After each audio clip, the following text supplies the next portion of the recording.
नमस्कार। RRC news के हिंदी समाचार बुलेटिन में मैं मानसी आपका स्वागत करती हूँ। सबसे पहले एक नजर आज की सुर्खियों पर। हेडलाइन्स प्रायोजक आरआरसी ब्रॉडबँड, अकोल्यातील सर्वात स्वस्त आणि वेगवान कनेक्शन। पुनर्वास के बिना अतिक्रमण धारकों को बेघर करना अनुचित, बेघरों की नुकसान भरपाई को लेकर कोर्ट में जाने की एडवोकेट अंबेडकर की चेतावनी।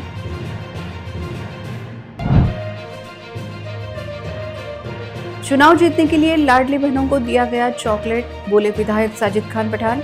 अपात्र लाडली बहनों का विषय मुख्यमंत्री तथा पालक मंत्री के सामने रखने की विधायक की ग्वाही।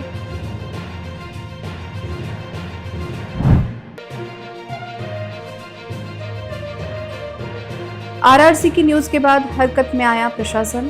अवैध रेत उत्खनन करने वालों पर अब होगी कार्रवाई।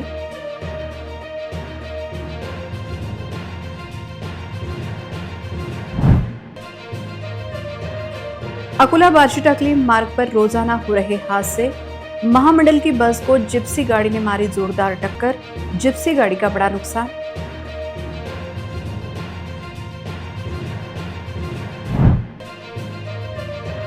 समृद्धि महामार्ग पर लग्जरी बस में सामने जा रहे ट्रक को मारी टक्कर, हादसे में 15 यात्री घायल, 4 की हालत चिंताजनक। अब समाचार विस्तार से।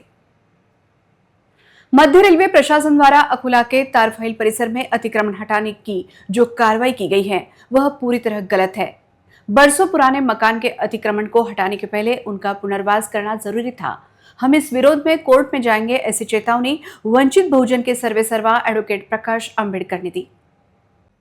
एन मानसून के मुहाने पर रेलवे प्रशासन द्वारा शहर के तारफेल तथा गड़ंकी इलाके में 3 पीढ़ियों से रह रहे लगभग 200 परिवारों पर अतिक्रमण हटाने की कार्रवाई के बाद सैकड़ों नागरिक बेघर हो गए हैं, जिसे लेकर आज वंचित बहुजन के सर्वेसर्वा एडवोकेट प्रकाश अंबेडकर ने इस कार्रवाई का कड़ा विरोध करते हुए आरोप लगाया कि मामला लंबित रहते हुए की गई यह कार्रवाई न केवल अन्यायकारक है बल्कि अमानवीय भी है। इस संबंध में आज उन्होंने अकोला के जिलाधिकारी से मिलकर इन बेघर के पुनर्वास की मांग की। 2011 के पहले जो अतिक्रमण है उन्हें हटाने के पहले उनका पुनर्वास करना जरूरी है। ये अतिक्रमण धारकों का जो नुकसान हुआ है उसे लेकर हम कोर्ट में केसेस दाखिल करेंगे। जिलाधिकारी ने इन बेघरों के लिए भूखंड उपलब्ध कराने तथा घरकुल योजना का लाभ दिलाने का आश्वासन दिया है। जल्द से जल्द यह निर्णय प्रशासन ने लेना चाहिए, ऐसी प्रतिक्रिया भी उन्होंने व्यक्त की। रेल्वेने जी काही कारवाई केली ही चुकीची कारवाई केलेली आहे।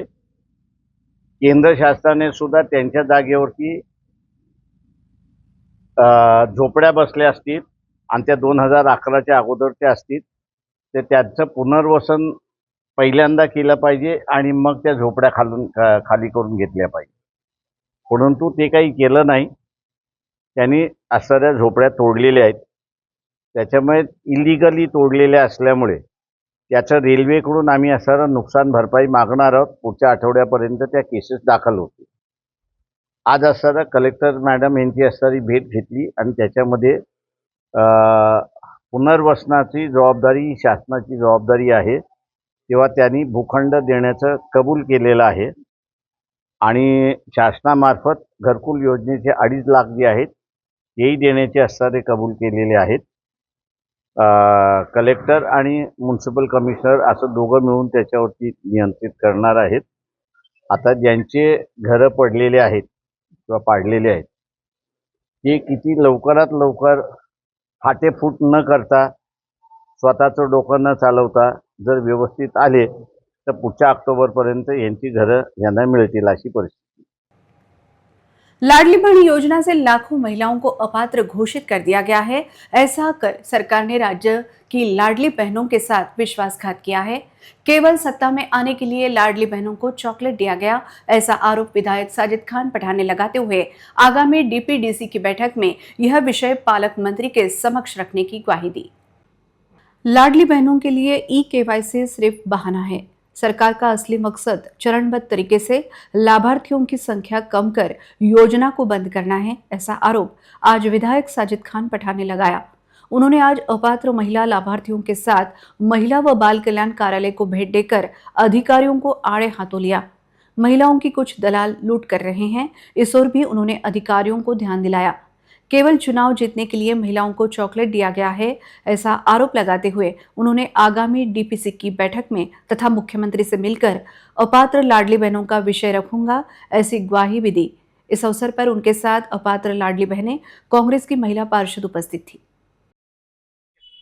अब ये महिला बाल कल्याण का जो ऑफिस है, यहाँ पे अधिकारियों के पास में कोई सही ढंग से जवाब नहीं। जवाब के नाम पे इनके पास में इतने केवाईसी बंद हो गई। अब केवाईसी जब बंद हुई, अभी हुई, तो केवाईसी जब शुरू थी, जब इन्होंने क्या करे, तो उस टाइम के यहाँ पे कितने लाभार्थी यहाँ वंचित है ये योजनाओं से। तो अंदर की बात ये पता चली है कि इनका बोलना है कि ऊपर से सिस्टम ही ऐसा चल रहा, तो हम क्या करें। और जब सिस्टम से ही खराबी हो रही है, तो ये सिस्टम को ये ध्यान रखना चाहिए कि जिस लाडली बहन को आपने अपनी बहन का वादा देकर 1500 रुपए का, 1000 रुपए का चॉकलेट देकर जो सत्ता आपने अपनाई है, तो सत्ता पे आप जब बैठ गए, जब आसीन हो गए, तो बहनों को भूल गए आप। तो मैं और मेरी नगर सेविका यहाँ पर और मेरे जो शहर की अध्यक्ष है महिला की कांग्रेस कमेटी की, हम सब लोग यहाँ हाल जानने के लिए आए कि इन महिलाओं के साथ में हो क्या रहा। मैं आपके चैनल के माध्यम से कहता हूँ मुख्यमंत्री साहब को, और जहाँ तक मेरी आवाज जा रही है, ये अधिकारियों को, यहाँ पे कलेक्टर्स मैडम को, यहाँ के खासदार को, हाँ, यहाँ के पालक मंत्री को, कि आप अकोला शहर के अंदर उन महिलाओं का हाल लो जिन महिलाओं ने आपको वोट देकर सत्ता में बैठाया। मैं 5 तारीख को डीपीडीसी की मीटिंग है, उस मीटिंग के माध्यम से मैं पालक मंत्री साहब से पूछूंगा, पालक मंत्री साहब, आप एक बार लाडली बहन की मीटिंग लो अकोला के अंदर। वो बहन तुम्हारी कितनी परेशान हो रही, क्या हाल है, आप एसीओ की गाड़ी में घूम रहे हो, और यहाँ वो बहन बिना चप्पल के इतनी धूप के अंदर दफ्तरों के धक्के खा रही है। यहाँ एजेंट उनसे पैसे हट रहे हैं, यहाँ पे कुछ सोशल वर्कर लोग उनके ऊपर राजकारण कर रहे हैं, लेकिन वो बहन के ऊपर किसी को तरस नहीं आ रहा है। मैं अकोला का आमदार आने वाली 5 तारीख को मैं पालक मंत्री को ये पूछूंगा डीपीडीसी की मीटिंग में कि मुझको सबसे पहले उन महिलाओं के बताओ जिन महिलाओं की केवाईसी नहीं हो रही, उनकी केवाईसी कब शुरू होंगी। आने वाली अधिवेशन के अंदर मैं खुद मुख्यमंत्री से बात करूंगा कि क्या कारण है कि आपने वादा करने के बाद में उनकी योजना क्यों बंद कर दी गई। अगर आप पूरे पैसे नहीं दे सकते तो फिर सब लोगों को फॉर्म क्यों भरवाया। आज किसी को ये नाम से, किसी को वो नाम से उसको वंचित किया जा रहा है, तो ये बात गलत है। मेरी बहन के साथ में धोखाधड़ी हुई, मैं अपनी बहनों का भाई होने के नाते मैं सरकार के आंख में आंख डाल के पूछूंगा कि मेरी बहन को जलील करने का तुमको काम किसने दिया। राजस्व मंत्री जी जिले के पालक मंत्री है, उसे जिले में ही रेत माफिया कानून को ठेंगा दिखा रहे हैं। पूर्णा नदी की कछार में हजारों ब्रास की दिन दहाड़े लूट हो रही है। नदी का अस्तित्व धोखे में आ रहा है, लेकिन अब इस गुंडागर्दी पर निश्चित ही अंकुश लगेगा।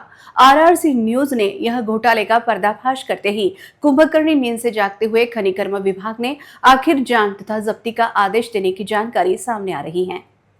अमरावती जिले के पालक मंत्री राज्य के राजस्व मंत्री हैं, तो रेत की लूट करने की हिम्मत किसमें है? इस रैकेट के पीछे कौन कौन बड़े चेहरे शामिल हैं? आरआरसी की खबर ने प्रशासन को जगा दिया है, लेकिन अब सिर्फ नोटिस जारी करना काफी नहीं होगा। इन रेत चोरों और उनका साथ देने वाले अधिकारियों के खिलाफ मोक्का एक्ट के तहत सख्त एक्शन लिया जाना चाहिए, यह लोगों की मांग है। दरियापुर के उपविभागीय अधिकारी राजेश्वर हांडे क्या ठोस कार्रवाई करते हैं, इस पर अब पूरे जिले की नजर है। पूर्णा नदी के कछार को तबाह करने वाले इन रेत माफियों के खिलाफ अब सीधी कार्रवाई का हथियार हाथ में ले लिया गया है।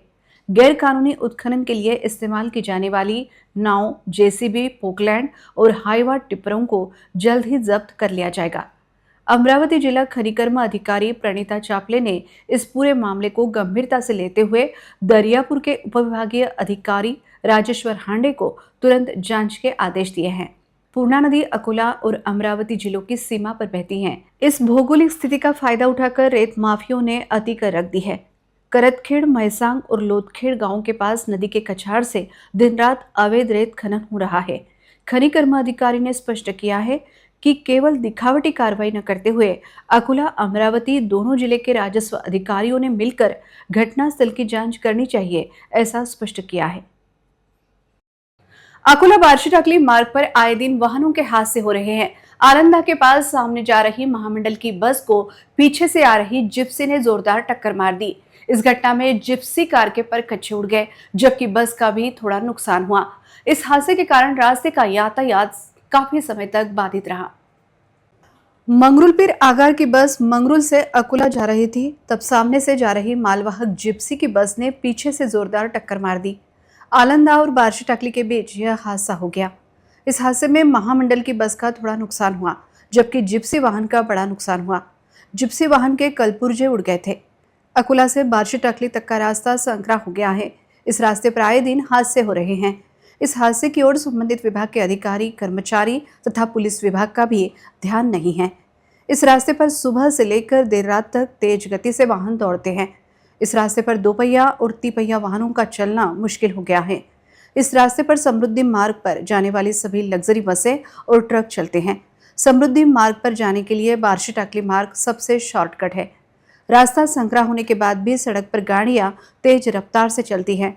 तेज गति से दौड़ने वाले इन वाहनों के कारण रोज एक्सीडेंट हो रहे हैं। इन हादसों के कारण अभी तक कई निरपराधों को अपनी जान गंवानी पड़ी है। यह देखते हुए शासन तथा प्रशासन को इस सड़क पर गंभीरता से ध्यान देना चाहिए और चौड़ा बनाना चाहिए, ऐसी मांग परिसर के नागरिक कर रहे हैं। बार्शी टाकली से हमारे प्रतिनिधि आजम खान की विशेष रिपोर्ट। वाशिम के समीप समृद्धि महामार्ग पर शेलू बाजार से मालेगांव के बीच एक लग्जरी बस ने सामने जा रहे ट्रक को जोरदार टक्कर मार दी। इस भीषण हादसे में ट्रैवल्स में यात्रा कर रहे 15 यात्री घायल हो गए, जिसमें 4 की हालत चिंताजनक बताई जा रही है। वाशिम जिले के समृद्धि महामार्ग पर संजय ट्रैवल्स कंपनी की बस नागपुर से पुणे की ओर जा रही थी। आज सुबह 3 बजे के दौरान मालेगांव से शेलू बाजार के बीच आने वाले कवरदरी के पास इस लग्जरी बस में सामने जा रहे एक ट्रक को जोरदार टक्कर मार दी। इस भीषण हादसे में ट्रैवल्स में यात्रा कर रहे 15 यात्री घायल हो गए, जिसमें चालक तथा क्लीनर सहित अन्य 2 यात्रियों की हालत गंभीर बताई जा रही है। घटना की जानकारी मिलते ही महामार्ग पुलिस, आपातकालीन बचाव पथक तथा आपातकालीन सेवा पथक घटनास्थल पहुंच गए थे। सभी घायलों को तुरंत वाशिम तथा अकोला के निजी अस्पताल में दाखिल किया गया है, जिन पर उपचार चल रहा है। चालक का बस से नियंत्रण छूटने के कारण यह हादसा होने की प्राथमिक जानकारी मिल रही है। पुलिस आगे की जांच कर रही है। इस भीषण हादसे के कारण समृद्धि महामार्ग का यातायात बाधित हो गया था। रास्ते पर वाहनों की लंबी कतारें लग गई थी। समृद्धि महामार्ग पर वाहन हादसे रोकने के लिए निरंतर प्रयास किए जा रहे हैं। बावजूद इसके आए दिन समृद्धि महामार्ग पर वाहनों के हादसे हो रहे हैं। यह चिंता की बात है।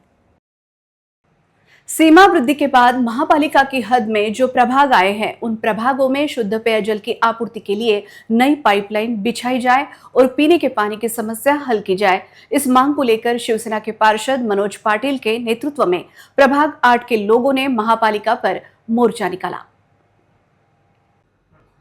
शहर की सीमा वृद्धि के बाद महापालिका की हद में प्रभाग 8 का बड़ा हिस्सा आता है।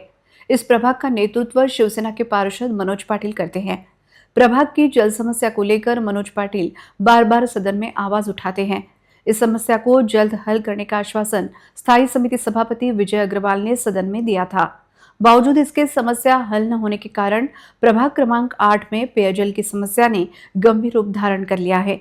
पानी के लिए नागरिकों को दर दर भटकने की नौबत आ रही है। संबंधित विभाग की लापरवाही को लेकर आज शिवसेना पार्षद मनोज पाटिल के नेतृत्व में प्रभाग के नागरिकों ने महापालिका पर मोर्चा निकाला। महापालिका के जल प्रदाय विभाग के अधिकारी को मिलने के बाद पार्षद मनोज पाटिल ने समस्या पर जल्द से जल्द ध्यान देने की निवेदन के जरिए अपील की, अन्यथा शिवसेना स्टाइल आंदोलन छेड़ा जाएगा, ऐसी चेतावनी भी दी। तब जल प्रदाय विभाग के अधिकारी द्वारा उन्हें 15वें वित्त आयोग के तहत 25 लाख रुपयों का निधि जल्द उपलब्ध कराकर परिसर में नई पाइपलाइन बिछाने का आश्वासन दिया गया। आश्वासन मिलने के बाद हम इंतजार करेंगे, अन्यथा हम तीव्र आंदोलन करेंगे, ऐसी चेतावनी पार्षद मनोज पाटिल ने दी। इस अवसर पर उनके साथ प्रभाग के नागरिक बड़ी संख्या में उपस्थित थे। आज दिनांक 3/7/2026 रोजी अकोला महानगरपालिकेला प्रभाग क्रमांक 8च्या नागरिकांच्या वतीने मी नगरसेवक मनोज पाटील निवेदन देऊन आम्ही आलेलो आहोत।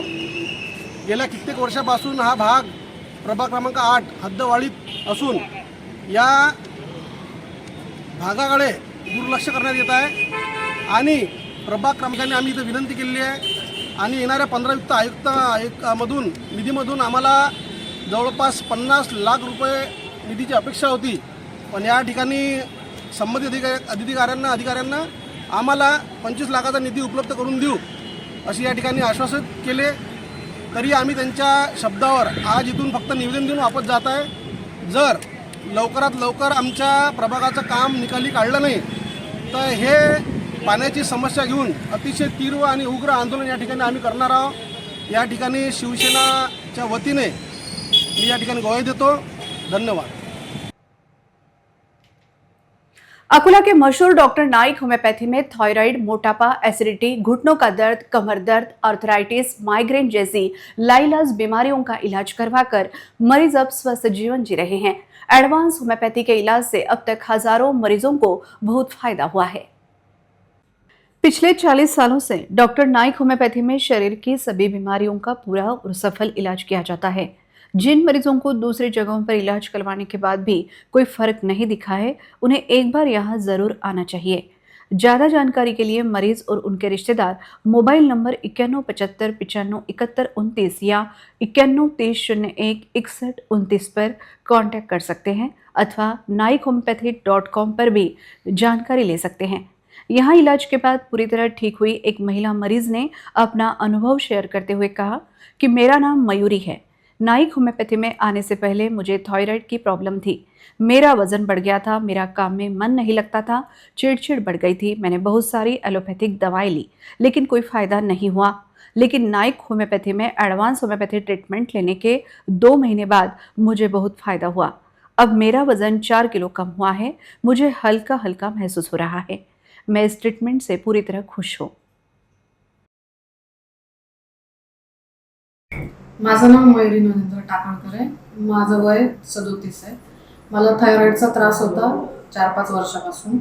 आता मी सध्या 3 महिन्यापासून डॉक्टर नाईककडे ट्रीटमेंट घेते आहे आणि मला खूप फरक पडला आहे। माझं वजन जवळपास 4 किलो कमी झालेलं आहे आणि मला खूप हलकं आणि व्यवस्थित फ्री वाटतं एकदम। त्याच्यामुळे मी त्यांचे खूप आभार मानते।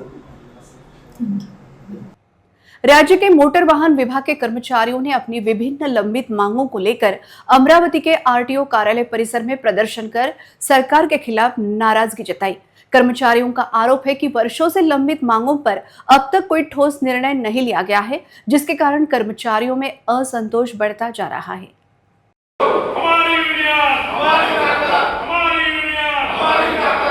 कर्मचारी संघटनेचा परिवहन कर्मचारी संघटनेचा हमारी यूनियन। वर्ष 2024 में राज्य भर के कर्मचारियों ने 3 दिन का काम बंद आंदोलन किया था। उस समय परिवहन आयुक्त कार्यालय की ओर से मांगों पर कार्रवाई का आश्वासन दिया गया था। कुछ पदों पर पदोन्नतियां भी दी गई, लेकिन बाद में संबंधित कर्मचारियों को पूर्ववत पदों पर ही बनाए रखा गया। इसके अलावा कई महत्वपूर्ण मांगे अभी लंबित है। संगठन के अनुसार वरिष्ठ प्रशासकीय अधिकारी पद पर पदोन्नति, वर्ग 30 संवर्ग के लिए सेवा प्रवेश नियमों में संशोधन, सहायक मोटर वाहन निरीक्षक पद की नियमावली, आश्वासित प्रगति योजना तथा सेवानिवृत्ति से संबंधित मामलों पर सरकार ने अब तक कोई निर्णय नहीं लिया है। इसी के विरोध में आंदोलन का पहला चरण शुरू किया गया है। कर्मचारियों ने 2 जून को प्रतीकात्मक प्रदर्शन कर अपना विरोध दर्ज कराया। साथ ही चेतावनी दी कि सरकार ने उनकी मांगों पर सकारात्मक रूप नहीं अपनाया तो 9 जून को पूरे दिन काम बंद आंदोलन किया जाएगा, जिससे आरटीओ के कामकाज पर व्यापक प्रभाव पड़ सकता है। की तुम्ही थेट तुमचा आयुक्त म्हणून प्रमोशन होणार आहे, कळायला मार्ग नाही आहे, असे कुठले सेवा प्रवेश नियम बनवत आहे? अरे किती किमान लोकांना कर्मचाऱ्यांना तुम्ही दूरफेक करणार आहे, किती त्यांचा अंत बघणार आहे? अरे तो भडकला म्हणजे तुम्हाला बसते कठीण करून टाकेल। आता तरी सुधरा, नाही तर पुढचे दिवस तुमच्यासाठी फार वाईट येईल। हा निर्वाणीचा इशारा आज आम्ही या सर्वांच्या माध्यमातून देत आहे आणि शासनाला विनंती आहे, आमचा अंत बघू नका, आमच्या मागण्या मान्य करा। आकृतीबंधानुसार आम्हाला पदोन्नतीचे लाभ मिळवून द्या आणि आमचे जे काही सेवा प्रवेश नियम असेल, जे काही तुम्ही विलंब केला असेल तो आता भविष्यात करू नका। जर करत असाल तर त्याचे परिणाम तुम्हाला भोगावे लागेल, हा सुद्धा इशारा देत आहे। म्हणून सरतेशेवटी तुम्हाला विनंती आहे आर या पारची की मानवतेच्या दृष्टिकोनातून कर्मचाऱ्यांकडे बघा आणि त्यांचे सेवा प्रवेश नियम तात्काळ मंजूर होण्याच्या मार्गावर लावा, ही आम्ही विनंती करीत आहे। जय परिवहन।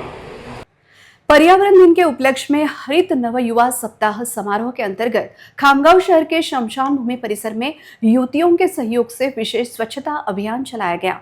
अंधश्रद्धा, डर तथा सामाजिक प्रथा को दूर करते हुए शमशान भूमि में प्रत्यक्ष जाकर युवतियों ने श्रमदान किया। नवसंकल्प फाउंडेशन की अगुवाई में आयोजित इस उपक्रम में शहर की युवती व महिलाएं बड़ी संख्या में शामिल हुई थी। शमशान भूमि परिसर का कचरा, प्लास्टिक व अन्य निरुपयोगी सामग्री जमा कर पूरा परिसर स्वच्छ किया गया। इस अवसर पर शामिल युवतियों ने समाज में पूर्वापार चली आ रही अंधश्रद्धा को न मानते हुए सामाजिक जिम्मेदारी को ध्यान में रखते हुए स्वच्छता का संदेश दिया।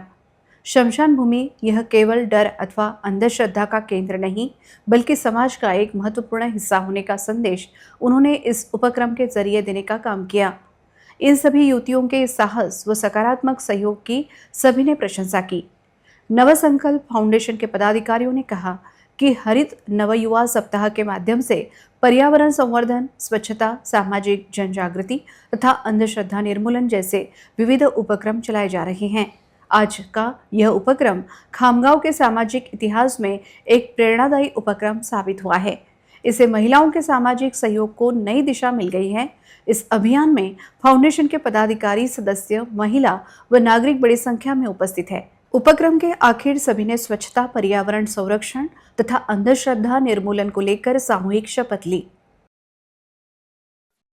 नमस्कार, मी वैष्णवी। आम्ही नवसंकल्प फाउंडेशन पर्यावरण दिनानिमित्त हरित नवयुवा सप्ताह सोहळा हा आम्ही साजरा करतोय आणि यामध्ये आज आम्ही स्मशानभूमी येथे स्वच्छता अभियान राबवलेलं आहे। ते यासाठी की स्मशानभूमी हा एक आपल्या गावातला संवेदनशील आणि महत्वाचा भाग आहे। तिथे आपण स्वच्छता राबवली पाहिजे आणि मेन म्हणजे विशेषतः आम्ही मुली इथे स्वच्छता अभियान करत आहोत। म्हणजे आधीच्या जुन्या काळात जी परंपरा होती की मुलींनी स्मशानभूमीमध्ये नाही जायला पाहिजे होतं किंवा काही परंपरा होत्या, मुली व महिला तिथे जाऊ नव्हत्या शकत, पण आता आम्ही या सगळ्या मुली इथे येऊन स्वच्छता अभियान करून राहिलो आणि समाजाला एक संदेश देऊन राहिलो की सगळ्यांनी पर्यावरण संवर्धनासाठी समोर यावे, हेच योगदान द्यायचं खरे ठरेल आणि याच्यासाठीच आम्ही नवसंकल्प फाउंडेशन स्वच्छता अभियान करावे असे आवाहन करतो। नमस्कार, मी अनुष्का वखरे, नवसंकल्प फाउंडेशनचे सदस्य। आज नवसंकल्प फाउंडेशन मधील खासकर मुली स्मशानभूमीत स्वच्छता अभियान राबवत आहेत। मुलींसाठी समाजात खूप अंधश्रद्धा पसरवलेल्या आहेत की मुली स्मशानभूमीत जायला नाही पाहिजे वगैरे वगैरे, पण आज मुली ह्या स्मशानभूमीमध्ये स्वच्छता अभियान करत आहेत। त्याबद्दल आम्हाला खूप छान वाटतंय आणि कसली भीती नाही वाटत आहे। ही अंधश्रद्धा तोडण्यासाठी आज आम्ही खामगाव येथे स्वच्छता अभियान करत आहे स्मशानभूमीमध्ये। आज अकोला में अनुसूचित जाति आरक्षण में उपवर्गीकरण के प्रस्ताव के विरोध में एक बड़ा जन आक्रोश मोर्चा निकाला गया। अशोक वाटिका से शुरू हुआ यह मोर्चा जिलाधिकारी कार्यालय पर पहुंचा। आज अनुसूचित जाति आरक्षण में उपवर्गीकरण के प्रस्ताव को समाज में अस्वस्थता पैदा हो गई है। उपवर्गीकरण के प्रस्ताव के खिलाफ शहर में जन आक्रोश मोर्चा निकाला गया। इस मोर्चे में अकोला जिले के पढ़े लिखे युवाओं ने हिस्सा लिया और राज्य के दूसरे हिस्सों से भी बड़ी संख्या में नागरिक मोर्चा में शामिल हुए। इस अवसर पर महाराष्ट्र सरकार द्वारा जारी अनुसूचित जाति आरक्षण में उपवर्गीकरण की प्रक्रिया का कड़ा विरोध किया गया और संवैधानिक अधिकारों की सुरक्षा की मांग की गई।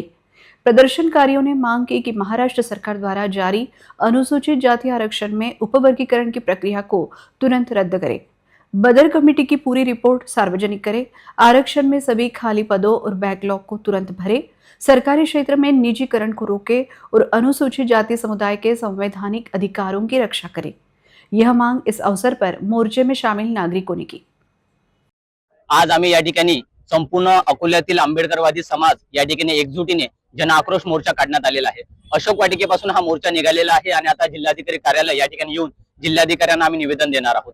या मोर्चाची प्रमुख मागणी अशी आहे की आरक्षणामध्ये जो उपवर्गीकरणाचा घाट या व्यवस्थेने घालत आहे, या माध्यमातून आरक्षणामध्ये फूट पाडून अ, ब, क, ड अशा पद्धतीची विभागणी केल्या जात आहे। यामध्ये विशिष्ट एका जातीला गृहीत धरून इतर 58 जातींना लक्षात घेतल्या जात नाही आहे। त्यामुळे आमची अशी या माध्यमातून मागणी आहे की आरक्षणामध्ये होणार उपवर्गीकरण हे तात्काळ रद्द झालं पाहिजे। बदर समितीने जो अहवाल सादर केला तो अजूनही जनतेपुढे मांडलेला नाही। ते बदर समितीचा जो अहवाल आहे हा गठीत करत असताना 59 जातीतल्या प्रतिनिधित्वांना त्यांनी मान्यता दिलेली नाही, म्हणून हा अहवालही रद्द करण्यात यावा, ही प्रक्रिया आरक्षणाच्या उपवर्गीकरणाची तात्काळ थांबण्यात यावी, यासाठी जनताचा प्रचंड आक्रोश या अकोल्यामध्ये आज पाहायला मिळत आहे. अंत में एक नजर आज के सुर्खियों पर. हेडलाइन्स प्रायोजक RRC ब्रॉडबँड, अकोल्यातील सर्वात स्वस्त आणि वेगवान कनेक्शन. पुनर्वास के बिना अतिक्रमण धारकों को बेघर करना अनुचित, बेघरों की नुकसान भरपाई को लेकर कोर्ट में जाने की एडवोकेट अंबेडकर की चेतावनी.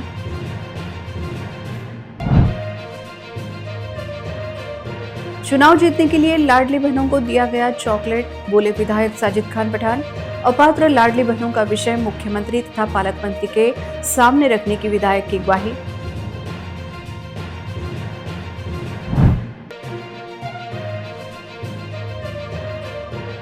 आरआरसी की न्यूज के बाद हरकत में आया प्रशासन, अवैध रेत उत्खनन करने वालों पर अब होगी कार्रवाई.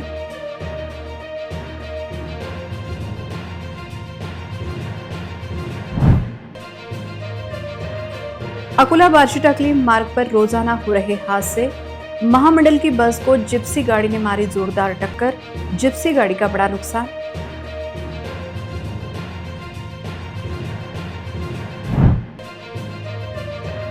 समृद्धि महामार्ग पर लग्जरी बस में सामने जा रहे ट्रक को मारी टक्कर, हादसे में 15 यात्री घायल, 4 की हालत चिंताजनक. समाचार के लिए देखते रहिए आरआरसी न्यूज. जिन दर्शकों ने अभी तक आरआरसी का यूट्यूब चैनल सब्सक्राइब नहीं किया, उन्होंने वह सब्सक्राइब करना चाहिए. फिर मिलते हैं शहर की ताजा जानकारी और महत्वपूर्ण घटनाओं के साथ. नमस्कार.